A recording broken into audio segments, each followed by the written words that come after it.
Snowguard has landed in Marvel Snap as our latest Series 5 release, and honestly, after getting to play with the card and reading the details on how its interactions work, it's a pretty disappointing one that mostly sucks in my opinion. Let's take a look at what it does and then talk about why I feel this way. So, Snowguard here says, while in your hand, transforms each turn into a hawk or a bear. The bear is still a 1/2 that on reveal re-triggers the effects of the location that you played at.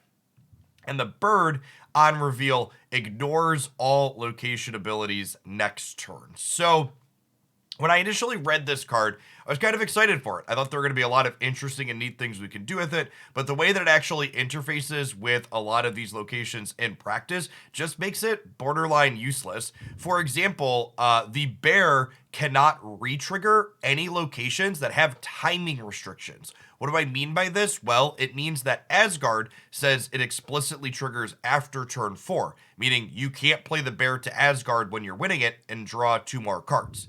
Similarly, Atalan only triggers after turn 3, so you couldn't play the bear out to Atalan on turns 4 or 5 and reshuffle hands into decks and draw cards. Similarly, Hala can't be re-triggered to destroy the player's cards with the lowest power here on a later turn because Hala explicitly only triggers after turn 4. Getting the picture?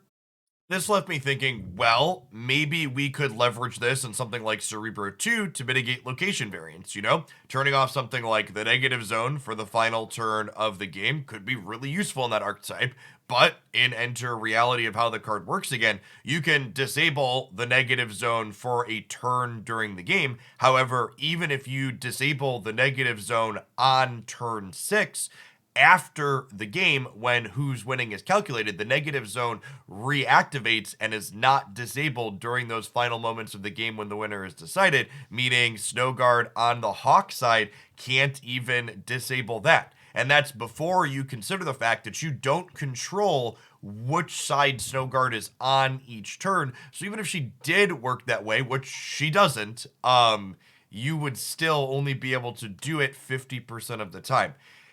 I think the core of this design is really sweet. I thought it was going to be usable in practice, but the fact that it largely just doesn't interact with so many locations you would expect it to interact with, and it can't disable things like the negative zone for the end of the game, really, I think, have it leave a lot to be desired.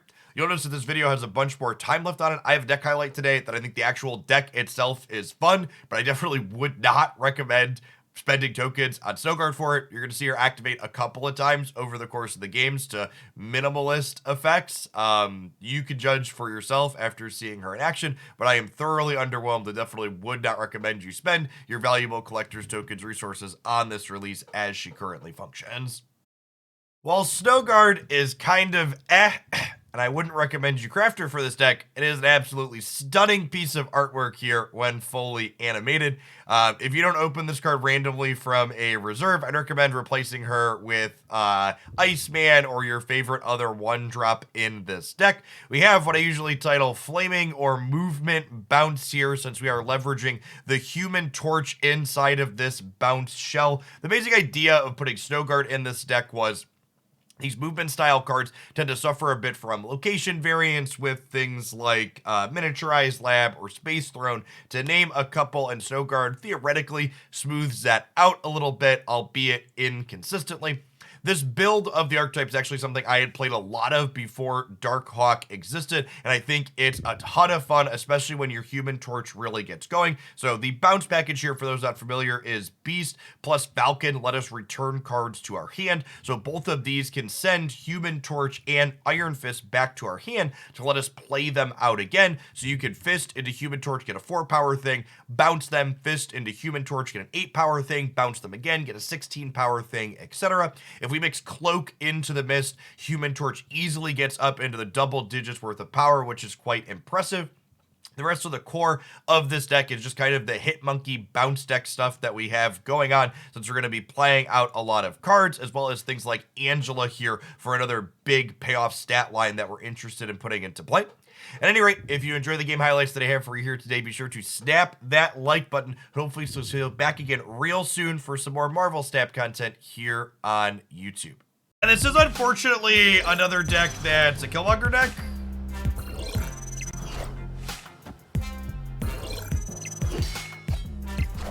Hopefully they Killmonger next turn because I'm falconing next turn.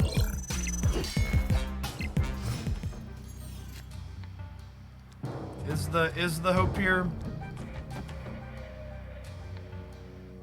And then I bounce this. I'm gonna bounce this. So my next turn is Torch, Snowguard, Fist, Monkey.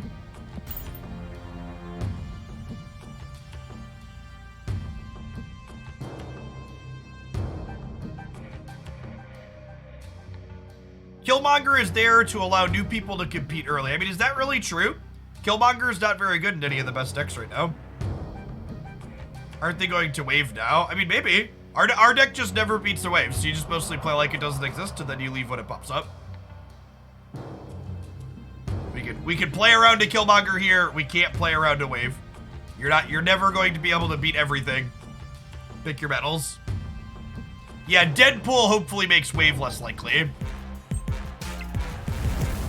Is the hope here.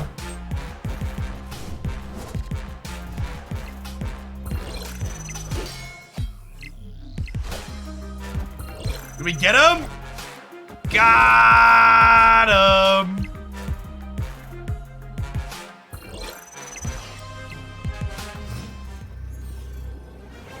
Guys, gals, and non-binary pals. We got him.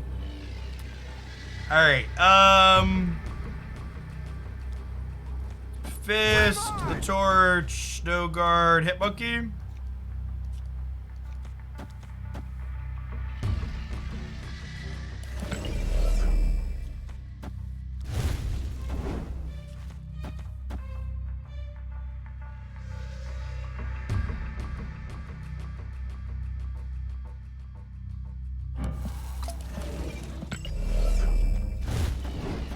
This, might still lose this.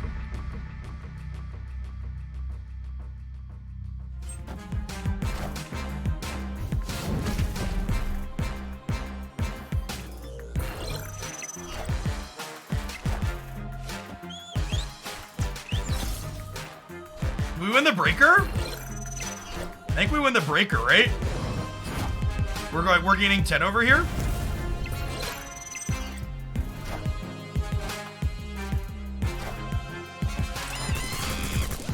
Got him. The old 64 power human torch. Love it.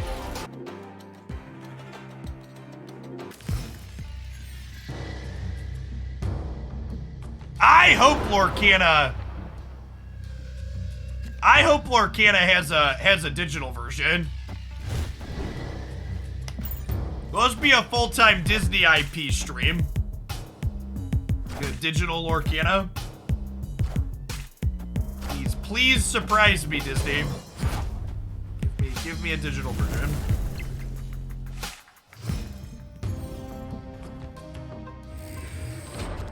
This is it, chat. This is the moment we've waited for. Snowguard is gonna draw us a 1-drop. It's huge. It's amazing. Please clap. Please clap.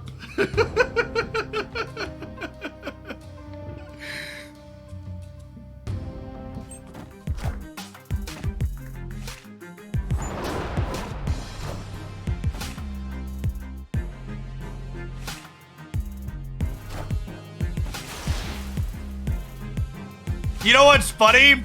This actually cuts us off of a draw, which means I can't draw Falcon this turn, which kind of sucks for us.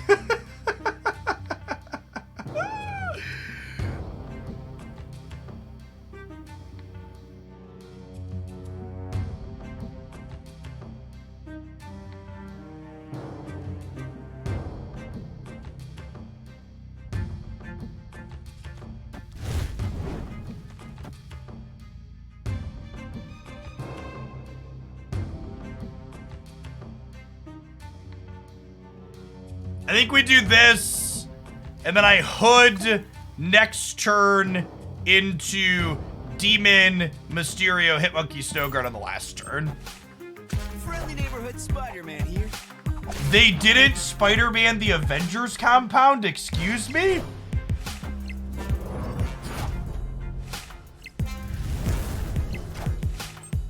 You enjoyed the Pokemon Unite? Sure, we're gonna do some more Pokemon Unite on stream at the end of tomorrow. Cloak. Build my own New York. Don't mind if it does. And we were playing for keeps. I think we'd snap them here because our hand's pretty good. Says local man about to be Killmongered.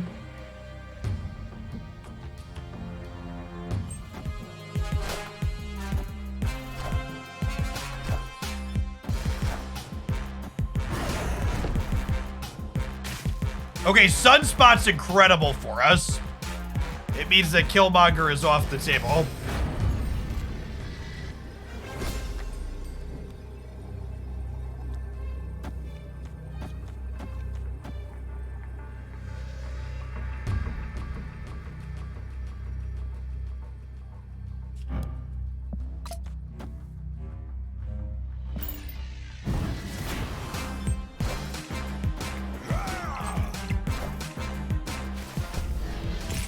All right, reality, I'm counting on you.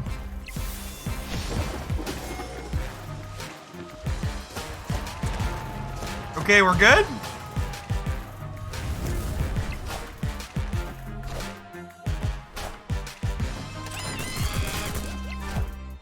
Monkey, I choose you.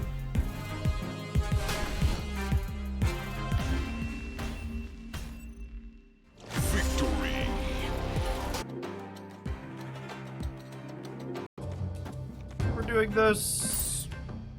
Average Zabu deck is probably also a Killmonger deck, which is not great for us.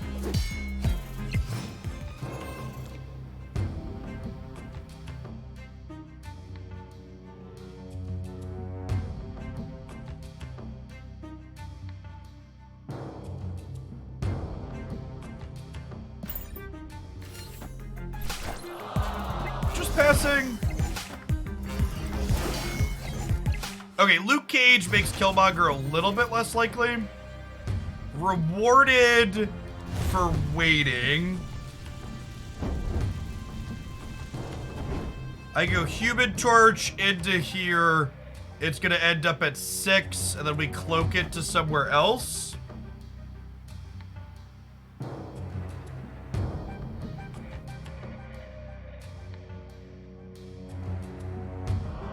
And then we get to go Hit Monkey, Mysterio, Demon over into here on the last turn. Oh, I'm probably supposed to play Snowguard out. Oh, I guess I can play that on the last turn too, though, right? Oh, this is good. Again, for people that aren't familiar with the Snowguard notes, she's more limited than you think. She cannot, for example, re-trigger Stark Tower in a moment like this. All systems go. She has very, very limited timing windows.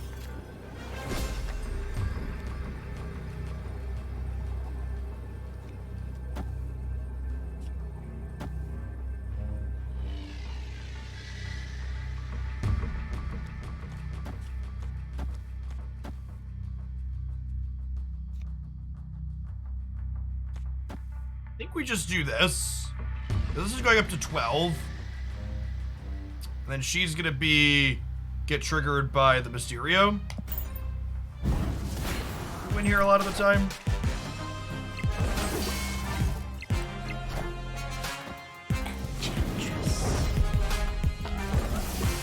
Yeah, there's no way they win Mojo World here. Giant pile of stats for us. I even put the real Mysterio over there to hedge it. What stops her from triggering Stark Tower? Yeah, the after turn 5 thing stops her from working with Stark Tower. Is exactly correct. She cannot re-affect things that have timing windows.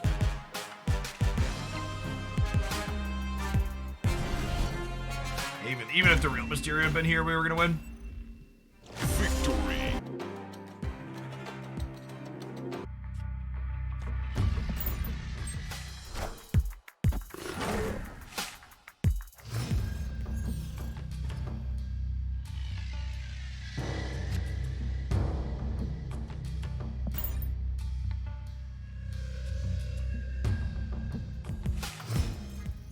Cool animation on the Snowguard transforming every turn is cute. This just in.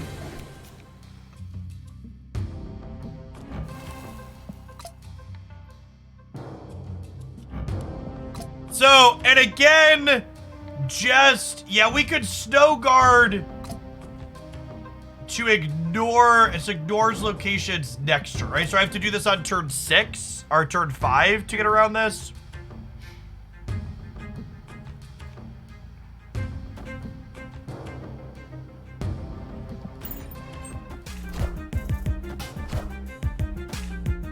You can also double Mindscape. You actually can't double Mindscape. That is not how that works. Because this is a timing window, you can't re-trigger any locations that have timing windows, is what they communicated. So even if you re-trigger the Mindscape, it's not the start of turn 6, so it does nothing.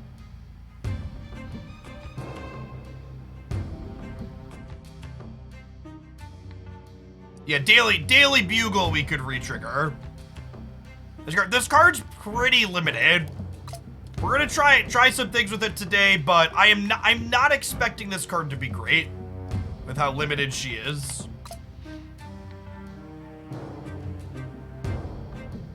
Yeah, honestly, I think they should have let the bear ignore timing windows that just happened. Definitely would have been my preference.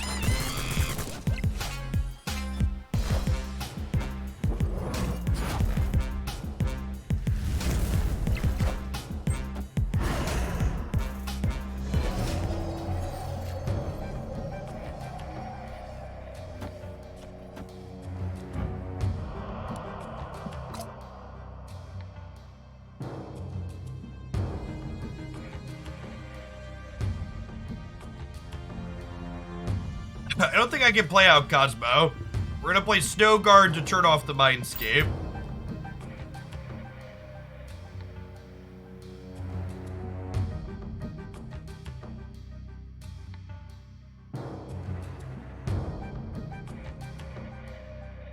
We'll turn off Big House too, that's true.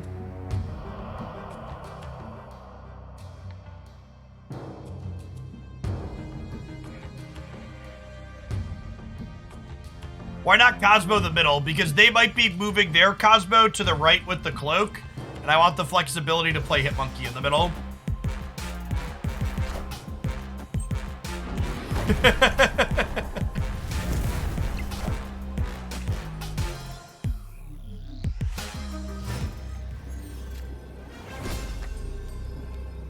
The animations look real good. Is this enough to win the game?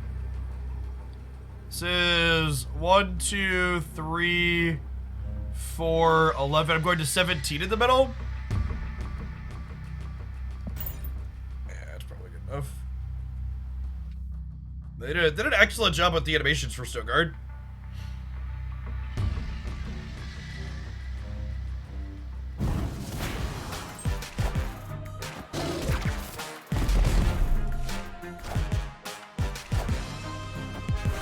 All right, we win in spite of that, right?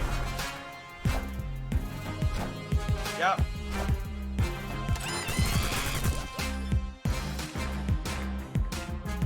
Will the real Mysterio please stand up? Victory. That's all. Snap the like button if you'd be so kind, and check back tomorrow for another deck highlight.